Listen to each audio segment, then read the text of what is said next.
അങ്ങനെ നമ്മൾ എടുത്ത ടിക്കറ്റും പാസ്പോർട്ടൊക്കെ ആയിട്ട് നമ്മൾ അകത്തേക്ക് കയറുകയാണ്. കയറി കഴിഞ്ഞപ്പോൾ എൻ്റെ പൊന്നെ അടിപൊളി ഫുള്ള് ലൈറ്റും കാര്യങ്ങളൊക്കെ ആയിട്ട് സെറ്റ്. വടക്കോട്ട് പോകണോ തെക്കോട്ട് പോകണോ പടിഞ്ഞാട്ട് പോകണോ എന്ന് അറിയാണ്ട് അവിടെ തന്നെ നിന്ന് കുറേ നേരം കറങ്ങിയിട്ടാണ്. കാരണം അത്രയും ഭംഗിയായിരുന്നു. ഞാൻ നോർമലി വീഡിയോസിലൊക്കെ കണ്ടതിനേക്കാളും നേരിട്ട് കണ്ടപ്പോൾ ഭയങ്കര രസം, പറഞ്ഞറിയിക്കാൻ പറ്റില്ല, അത്രയും രസമായിരുന്നു കേട്ടോ. എൻട്രൻസ് നിന്ന് തന്നെ കുറച്ചു നേരം കറങ്ങി ലാസ്റ്റ് നമ്മളത് ഓരോ രാജ്യത്തിൻ്റെയും തനതായ രീതിയിലൊക്കെ ഓരോ ഫുഡും കാര്യങ്ങളും എക്സ്പ്ലോർ ചെയ്യാൻ വേണ്ടിയിട്ട് തുടങ്ങി. കുറേ വീഡിയോസ് ഒക്കെ മിസ്സായിട്ടുണ്ട് കേട്ടോ. അങ്ങനെ ഫ്രൂട്ട് ഷോപ്പിലൊക്കെ കയറി അത് ഒന്ന് രണ്ടൊക്കെ എടുത്ത് നോക്കി അവിടെ തന്നെ വെച്ച് തിരിച്ചു പോന്നു കേട്ടോ. സംഭവം ഇവിടെ കാണാൻ നല്ല ഭംഗിയാണെങ്കിലും അവിടുത്തെ സാധനങ്ങളുടെ റേറ്റ് അതുപോലെ തന്നെയാണ്.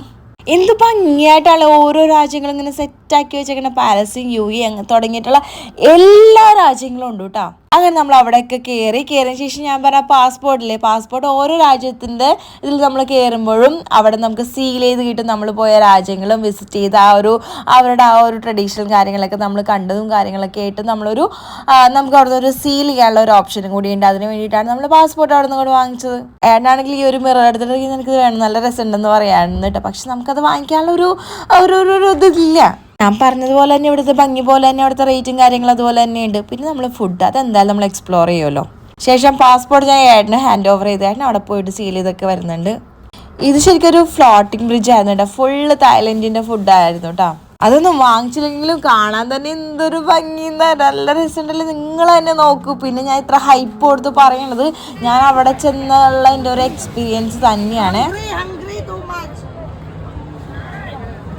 പിന്നെ ഇവിടുത്തെ ഫോട്ടോ എടുക്കാനുള്ള സ്പോട്ടും അതും അടിപൊളിയാണ്. എല്ലാം അടിപൊളിയാണെങ്കിൽ എല്ലാം അടിപൊളിയാന്ന് ഒറ്റയടിക്ക് പറഞ്ഞാൽ പോരെയെന്ന് ചോദിക്കണവരോട് ഇല്ല. എനിക്ക് ഓരോന്ന് കാണുമ്പോൾ എനിക്ക് അടിപൊളിയാന്ന് പറഞ്ഞില്ലെങ്കിൽ എനിക്കൊരു സമാധാനം ഉണ്ടാവില്ല കേട്ടോ. അങ്ങനെ നമ്മൾ യമനിൽ പോയപ്പോഴേക്കും കുറേ ഹണിയൊക്കെ ടേസ്റ്റ് ചെയ്ത് നോക്കിയിട്ട് ഡിഫറെൻറ്റ് ഫ്ലേവേഴ്സ്, ജിഞ്ചറും അങ്ങനെ പല ഫ്ലേവർ ആയിട്ടുള്ളത്. യമനിലേക്ക് ഒരു പ്രത്യേക പോസിറ്റീവ് ഫീൽ ആയിരുന്നു കേട്ടോ. എല്ലായിടത്തും ഉണ്ടെങ്കിലും അവിടുത്തെ ഒരു മ്യൂസിക് ഒരു ഡിഫറെൻ്റ് ആയിരുന്നു കേട്ടോ. അകത്തേക്ക് ചെന്ന് നോക്കിയപ്പോഴാണ് അവിടുത്തെ കൾച്ചറൽ പ്രോഗ്രാംസ് ഒക്കെ നടന്നുകൊണ്ടിരിക്കുക. ഒരു നല്ല രസമുണ്ടല്ലോ കാണാൻ. കുറേ രാജ്യങ്ങളിലൊന്നും നമ്മൾ കയറിയില്ല കേട്ടോ. മൊറോക്കോ ഒക്കെ നമ്മൾ ശരിക്കും മിസ് ചെയ്ത്. കാരണം എന്ന് വെച്ചാൽ എല്ലായിടത്തും കയറാനുള്ള ഒരു സമയമില്ല. നന്നായിട്ട് നമ്മൾ ടയേർഡ് ആയിട്ടുണ്ടായിരുന്നു കേട്ടോ. ഇപ്പോൾ തന്നെ ഏകദേശം 1 മണിയായിട്ടുണ്ട്. ഫുഡും കഴിച്ചിട്ടുണ്ടായിരുന്നില്ല. അതിനിടയ്ക്ക് വിശപ്പും എല്ലാം കൂടി ആയപ്പോൾ ഒരുമാതിരിയായി മടുത്തിട്ടാ. അങ്ങനെ നമ്മുടെ കണ്ണും കാലും മനസ്സും ഒക്കെ ഏകദേശം ശാന്തമാക്കി മതിയാക്കാം എന്നുള്ളൊരു ഇതിലേക്ക് ആയപ്പോഴേക്കും നൈസായിട്ട് നമ്മൾ വീട് പിടിക്കാനുള്ളൊരു ശ്രമത്തിലേക്കാണ്.